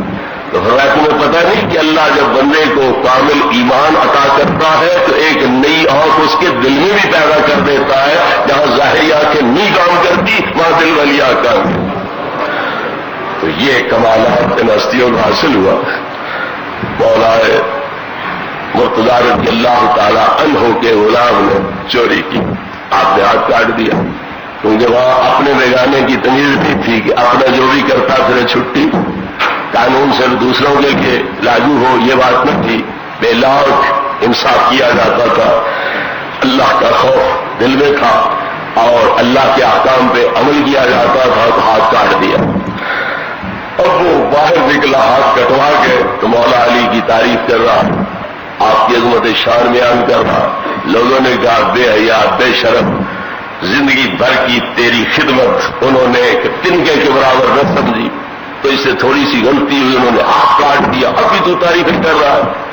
اس نے کہا میں کیوں نہ تعریف کروں. انہوں نے دنیا میں میرے جرم کی سزا مجھے دے کے مجھے آخرت کی آگ کی سزا سے بچا لیا میں کیوں نہ تعریف کروں. تو اس کی یہ ادائے نیاز اور اخلاص مولا مرتضیٰ کو پسند آ گیا. اسے واپس بلایا. پہنچا تو وہ پنجہ جو کاٹ دیا گیا تھا اسے ساتھ جوڑا اوپر کپڑا لپیٹ عرض کیا خدایا تیرا حکم میں نے ایک مرتبہ پورا کر دیا ہے. اب میں تو اس سے مطالبہ کرتا ہوں کہ اس کا ہاتھ ٹھیک فرما دے. تو غیب سے ندائی کہ کپڑا ہٹا لو پٹی کھول دو. ہم نے ہاتھ ٹھیک کر دیا. حضرت سیدنا عثمان رضی اللہ تعالیٰ عنہ ممبر پہ خطبہ دے رہے تھے. ایک صحابی رسول حضرت انس رضی اللہ عنہ وہ گھر سے نکل کے مسجد شریف کی طرف آ رہے تھے. کوئی اور راہ میں نظر پڑی تو نظر کچھ دیر لمبی ہو گئی اور اس کے محاسن میں آپ غور فکر کرتے رہے. جی مسجد میں قدم رکھا تو حضرت عثمان رضی اللہ عنہ نے فرمایا اور کیا وجہ ہے کہ تمہارے چہروں پر میں زنا کی سیاہیاں تیرتی دیکھ رہا ہوں. صرف وہ جو نظر پڑی تھی اس کی سیاہی ان کے چہرے پر حضرت عثمان کو نظر آ گئی. تو حضرت انس نے کہا وحی بعد رسول اللہ صلی اللہ علیہ وسلم کیا نبی کریم علیہ السلام کے بعد وحی اترنے لگے تمہیں کیسے پتا چلا. فرمایا تجھے نہیں پتا کہ اللہ رب العزت مومن کامل کو ایک دل کی آنکھ عطا کرتا ہے جس کے بارے میں نبی کریم علیہ السلام نے فرمایا اتقوا فراست المومن فانه ينظر بنور اللہ. مومن کے دل کے نور سے ڈرتے رہا کرو کیونکہ وہ اللہ کے نور سے دیکھتا ہے اور کوئی چیز اس نور سے اور اس کی اس قلبی آنکھ سے مخفی اور پوشیدہ نہیں رہتی. حضرت علامہ آپ کے سامنے حضور سیدنا صدیق اکبر رضی اللہ تعالیٰ عنہ کے بارے میں بیان فرما رہے تھے. تو حضرت صدیق اکبر رضی اللہ عنہ کا بھی ایک واقعہ کرتا چلو کہ ان کو بارگاہ نبوت سے کیا مقام ملا کیا کمال نصیب ہوا.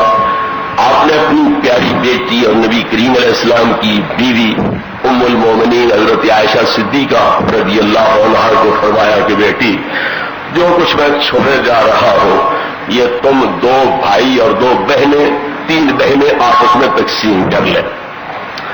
انہوں نے عرض کیا ابا جان ہم تو 2 بہنیں ہیں اسماء اور میں تیسری بہن تو کوئی نہیں. آپ نے 3 کے بارے میں کیوں فرمایا. تو حضرت سیدنا صدیق اکبر رضی اللہ عنہ نے کیا فرمایا کہ تیری نئی ماں امید سے ہے اور میں سمجھتا ہوں وہ بیٹی کو جنم دے گی بیٹے کو جنم نہیں دے گی. تو واقعی بیٹی پیدا ہوئی تو آپ نے وراثت پہلے ہی بانٹ دی.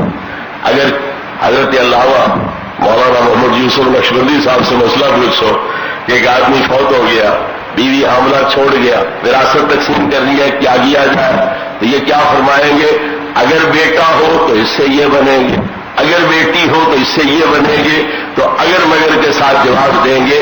لیکن نبی کریم علیہ السلام کے تربیت یافتہ یہ حضرات ایسے نور قلب کے مالک ہیں، ایسی نورانی آنکھوں کے مالک ہیں کہ بیوی کے پیٹ کے اندر جو موجود ہے اس کو دیکھ کے حتمی فیصلہ دے کے گئے ہیں کہ میرے وارث 2 بیٹے اور 3 بیٹیاں ہیں، میری وفات کے بعد وہ میری جائیداد کس طرح تقسیم کر.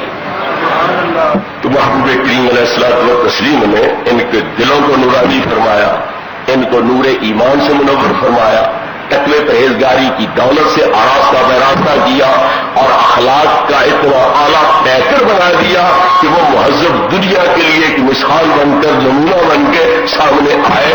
حضرت راضی فرماتے ہیں کہ آپ کی تعلیم، آپ کی تربیت، آپ کی طرف سے جو تزکیہ ہے، جو ارشاد ہے، جو تکمیل ہے، وہ ایسی ہے کہ سوائے پیغمبر کے اور کوئی اس طرح کی تعلیم نہیں دے سکتا، تربیت نہیں کر سکتا، دلوں میں تطہیر پیدا نہیں کر سکتا، اور تقوی پرہیزگاری کے ساتھ اور نیک کردار اور نیک اعمال کے ساتھ لوگوں کو آراستہ پیراستہ نہیں کر سکتا. اس سے ثابت ہوا کہ آپ واقعی سچے نبی ہیں. تو یہ محمد رسول اللہ جو دعویٰ ہے، اس کے مطابق ہمارے علماء کرام نے اس طرح کے دلائل دے کر کے آپ کی جو رسالت کی حقانیت اور صداقت ہے اس کو واضح کیا ہے. آئندہ درس پر انشاءاللہ جو رسالت کا منصب ہے اور اس کے اندر جو اختیارات آتے ہیں، جو معاملات کے اندر اللہ تعالیٰ کے ساتھ رسول کے یکجہتی ہے اور رسول اور اللہ کی جو معاملات کے اندر شرکت ہے اس کو واضح کیا جائے گا کہ ذاتیں بے شک جدا جدا ہے مگر احکام کے لحاظ سے برابری ہے. کوئی فرق اللہ اور رسول کے درمیان احکام کے لحاظ سے کرنا یہ قطعاً جائز اور روا نہیں ہے. آئندہ درس میں انشاءاللہ یہ عرض کیا جائے. درست پہلے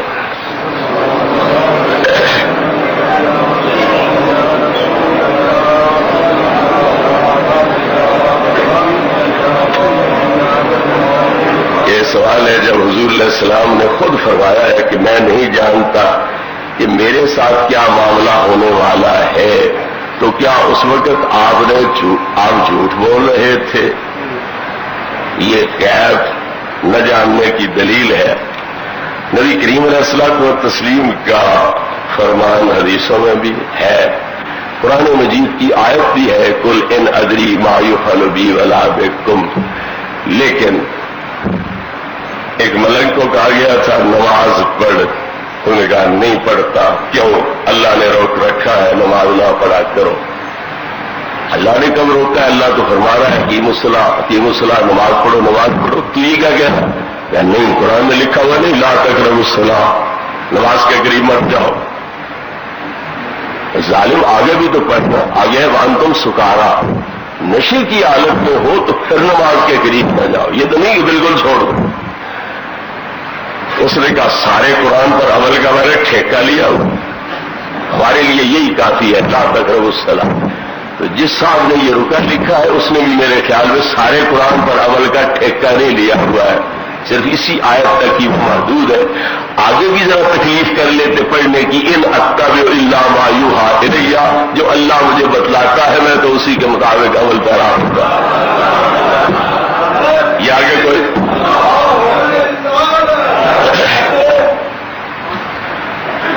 اب ذرا غور فرمایا کہ درایت کسے کہتے ہیں؟ اٹکل پچو کے ساتھ، اندازے تخمینوں کے ساتھ ایک چیز کا علم حاصل کرنا، گریڈ جسے کہتے ہیں، اس کے ساتھ علم حاصل کرنا، یہ درایت. تو نبی کریم علیہ الصلوۃ والتسلیم نے بتلایا کہ میرا علم اٹکل پچو کے ذریعے نہیں ہوتا، تخمینوں کے ذریعے نہیں ہوتا، ٹوٹلوں کے ذریعے نہیں ہوتا. میرا علم تو قطعی ہوتا ہے اللہ رب العزت کی تعلیم سے، اللہ کی اطلاع سے میں جانتا ہوں اور اس کے مطابق میں عمل کرتا ہوں. نبی کریم علیہ السلام کا مقصد کیا ہوا کہ جو قیاس سے علم آئے وہ ظنی ہوتا ہے، قطعی یقینی نہیں ہوتا. تو میرا علم قیاسی نہیں، تخمینے پر ٹوٹل پر مبنی نہیں، ظن و گمان پر مبنی نہیں، گریڈ پر مبنی نہیں. میرا علم تو وحی الہی پر مبنی ہے اور قطعی ہے. نبی پاک بتلانا چاہتے تھے میرا علم ظنی نہیں قطعی علم ہے، اور یار لوگوں نے کہہ دیا سرے سے علم ہی کوئی. کیا خوب سمجھا نبی کریم علیہ السلام کے فرمان. نبی کریم علیہ الصلوۃ والتسلیم کہے میں نہیں جانتا اور اللہ کہے میں نے سب کچھ جتلا دیا ہے، تو اللہ کو سچا نہیں ماننے کی ضرورت۔ نبی پاک تو سچے ہو گیا کہ آپ نہیں جانتے، لہذا ثابت ہو گیا کہ علم غیب آپ کو کوئی نہیں، اللہ نعوذ باللہ سچا کوئی نہیں۔ وہ جو کہہ رہا ہے اللہ کا معلوم تو تم عالم، محبوب جو بھی تم نہیں جانتے تھے وہ میں نے جتلا دیا۔ اب اللہ کو سچا ماننے کی ضرورت کوئی نہیں۔ ہمارے نزدیک اللہ بھی سچا ہے، اللہ کے رسول مطلوب صلی اللہ علیہ وسلم بھی سچے ہیں، نبی پاک ذاتی حیثیت میں بات کرتے ہیں اور اللہ رب العزت نے جو عطا فرمایا ہے اللہ کو بیان فرمایا۔ قرآن مجید کی ایک آیت ہے قل لا اقول لکم عندی خزائن اللہ ولا اعلم الغیب ولا اقول لکم انی ملک۔ اس آیت پاک کے تحت علامہ سید محمود آلوسی علیہ رحمت اپنی تفسیر روح المعانی میں فرماتے ہیں کہ لا عالم الغیب جو آپ نے فرمایا تو من حیث و آنا، ذاتی حیثیت میں، محمد ابن عبداللہ ہونے کی حیثیت، قریشی ہونے کی حیثیت میں، مکی مدنی ہونے کی حیثیت میں میں غیب نہیں جانتا، خزائن کا مالک نہیں ہوں۔ لیکن نبی کریم علیہ السلام کی ایک اور شان بھی ہے، کون سی؟ وَلَهُ صلی اللہ علیہ وسلم مقام ما رمیت اذ رمیت ولکن اللہ رما وَإِنَّ الَّذِينَ يُبَايِعُونَكَ إِنَّمَا يُبَايِعُونَ اللَّهَ وَلَيْسَ لِلطَّيْرِ الْعَقْلِ طَيْرَانٌ فِي ذَلِكَ الْجَمْعِ۔ اگر ذاتی حیثیت میں نبی کریم علیہ السلام نے حضرت تواضع انکساری کہا ہے کہ میں خزانوں کا مالک نہیں، غیب نہیں جانتا، تو ایک دوسرا پہلو بھی ہے، کون سا؟ کہ اللہ رب العزت نے ان کو اپنا نائب، اپنا قائم مقام بنایا ہے، ان کے مارنے کو اللہ کہتا ہے وہ میں نے مارا، ان کی بیعت کو اللہ کہتا ہے وہ میری بیعت ہے، اور یہ اتنا بلند مقام ہے، اعلیٰ مرتبہ ہے کہ مرغ عقل پرواز کر کے وہاں پہنچ ہی نہیں سکتا، اور شہباز فکر ہے وہ اس بلندی تک پہنچنا تو دور کی بات ہے، اس کا خیال تک اور تصور تک بھی نہیں کر سکتا۔ لکل مقام مکان، ہر مقام کے مناسب بات کی جاتی ہے، کہیں تواضع انکساری کا اظہار ہوتا ہے، کہیں خداداد مرتبے جو ہیں وہ بیان کیے جا رہے ہوتے ہیں۔ تو نبی کریم علیہ الصلوۃ والتسلیم حضرت تواضع انکساری کہتے ہیں کہ ذاتی حیثیت میں اپنے عقل بچوں سے تو میں نہیں جانتا کہ میرے ساتھ کیا ہوگا، تمہارے ساتھ کیا ہوگا، لیکن اللہ رب العزت کی اطلاع سے، اس کی تعلیم سے، اس کے انعام سے قیامت تک کی ہر چیز میں جانتا۔ میں نے پہلے بھی عرض کیا ہوگا، پھر آپ ذرا توجہ کریں، سن لیں۔ آپ مسجد میں ممبر شریف پہ بیٹھ کے اعلان کرتے ہیں، بخاری شریف، مسلم شریف میں یہ کم از کم 15 جگہ پر روایت موجود ہے، قسم اٹھا کے فرمایا واللہ لا تسألونی عن شیء فیما بینکم وبین ساعۃ الا ان باتکم بہ، خدا کی قسم اب سے لے کر قیامت تک جو چاہو پوچھو، یہیں بیٹھے بتلا۔ یہ آپ نے اعلان کیا ہے، مسجد میں ممبر پہ بیٹھ کے حلفی بیان دیا ہے، بخدا آپ سے لے کر قیامت تک جو چاہو پوچھو، وہیں بیٹھے بتلا۔ اب نہیں پتا آپ کو قیامت تک کی ہر چیز کا نہیں علم، تو اعلان جھوٹا ہو گیا۔ مسجد میں بیٹھ کے قسم جھوٹی اٹھائے کوئی، جھوٹا اعلان کرے کوئی، وہ نبی ہو سکتا؟ تو پھر مومن کے لیے ماننا ضروری ہے کہ آپ کا اعلان سچا ہے اور قیامت تک کی ہر چیز کو نبی کریم علیہ السلام جانتے ہیں۔ نہیں تو پھر میرا مطالبہ یہ ہے، اعلان سچا نہیں ہے تو پھر کلمہ اس نبی کا چھوڑو جو مسجد میں داخل ہو کے جھوٹی قسمیں اٹھائے، جھوٹے دعوے کرے، وہ نبی کیسے ہو سکتا ہے؟ اور اگر اعلان سچا ہے تو پھر علم مصطفیٰ صلی اللہ علیہ وسلم پر اعتراض چھوڑو، اعتراض بھی کرتے جاؤ اور کلمہ بھی پڑھتے جاؤ، تو یہ کون سی مسلمانی؟ نبی کریم علیہ السلام نے 10 حضرات کے بارے میں جنتی ہونے کی بشارت دی، ابو بکر فی الجنہ، عمر فی الجنہ، عثمان فی الجنہ، علی فی الجنہ، اور 6 حضرات 10 کے بارے میں جو اپنے بارے میں نہیں جانتے کہ میں جنتی ہوں یا نہیں، وہ دوسروں کے جنتی ہونے کا اعلان کیسے کریں؟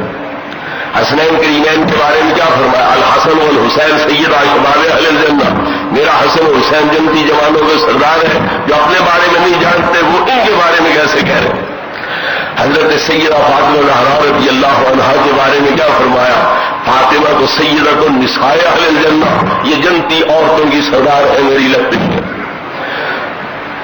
صحابیات ازواج مطہرات رضی اللہ عنہما وہ نبی کریم علیہ الصلوۃ والتسلیم سے پوچھتی ہیں ایتنا اسرع لحوقا بک یا رسول اللہ، ہم میں سے سب سے پہلے کون سی بیوی فوت ہو کر آپ کے پاس پہنچے گی؟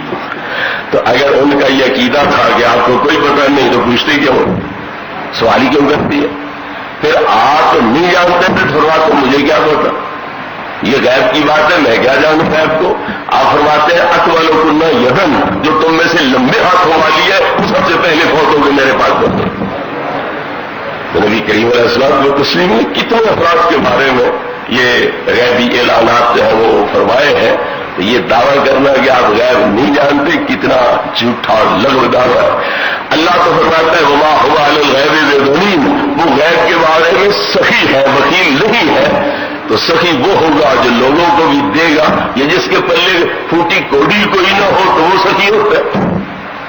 تو اللہ رب العزت تو واضح کر رہا ہے کہ وہ غیب صرف جانتے ہی نہیں بلکہ لوگوں کو بھی غیب سے آگاہ کرتے ہیں۔ تو ادھر کہا جا رہا ہے کہ نبی غیب جانتا ہی نہیں۔ آپ غور فرمائیں کہ امتی کے لیے غیب جاننا ضروری ہے۔ جو غیب جانے وہ نبی پاک کا امتی کہلا سکتا ہے، متقی مومن کہلا سکتا ہے۔ جو غیب نہ جانے وہ مومن متقی کہلا ہی نہیں سکتا۔ هدى للمتقین الذین یؤمنون بالغیب، قرآن سراسر ہدایت ہے متقیوں کے لیے، اور متقی کون ہے؟ جو غیب کا علم یقینی رکھے وہ متقی ہے۔ اب غیب کا علم یقینی ہو تو بندہ متقی مومن ہو سکتا ہے، نہ ہو تو متقی مومن نہیں ہو سکتا۔ تو جب مومن بندہ غیب جانے بغیر نہیں ہو سکتا تو نبی کی ذات نبی غیب جانے بغیر کیسے ہو سکتی؟ باقی تفصیلات بس کیوں؟